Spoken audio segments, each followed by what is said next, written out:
उसको भगवान शंकराचार्य जी यह सलाह देते हैं कि अगर तुमको सही में आत्मज्ञान के लिए पढ़ना है, अगर ये तुम्हारा जीवन का लक्ष्य है,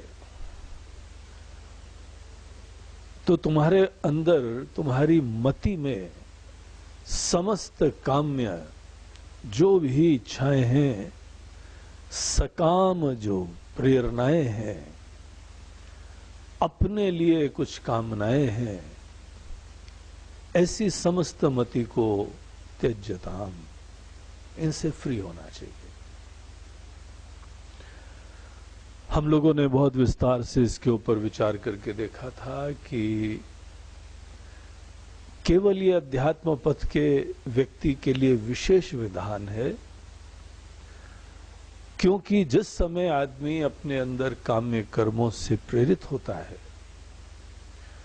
उसकी मति अगर ऐसी सकाम इच्छाओं के लिए होती है,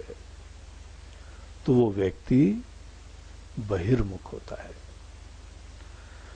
वो भी बाहर की दुनिया में ताक रहा है। यही नहीं है कि वो बहिर्मुख है, लेकिन उसके अंदर जो हम लोगों को वेदांत के अंदर एक अपूर्व विशिष्ट मोक्षदायी विवेक मिलता है, जिस विवेक का स्वरूप तत्वबोध आदि ग्रंथ में बहुत स्पष्टता से बताया गया कि आत्मा सत्यः तदन्यत् सर्वं मिथ्या इति। हम इस चीज की श्रद्धा से प्रेरित होते हैं, और जिस समय अगर हम विश्वास करते हैं कि ऐसे वाक्य में कुछ सच्चाई है,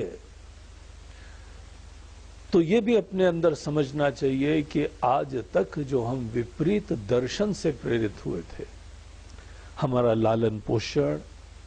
हमारी अपब्रिंगिंग, हमारा संस्कार, हमारा बचपन, हमारे रिश्ते नाते, यार दोस्त, उठते बैठते सोते जागते सतत सपने में भी, प्रार्थना करते हुए भी सदैव केवल बाहर की चीजों की हमने कामना करी। हम इसी मोह से युक्त थे कि हमको बाहर कुछ अचीव करना है। हम नहीं कर पाते हैं तो हम छोटे होके जीते हैं, इंफीरियर होके जीते हैं, और हमारे अंदर बड़प्पन की कसौटी ही ये रहती है कि बाहर की चीजें हम प्राप्त कर लें। कोई हीनता से युक्त है, कोई अपने अंदर बहुत ही सुपीरियरिटी के कॉम्प्लेक्स से युक्त है, सब चीजें केवल बाहर के ही संदर्भ में है।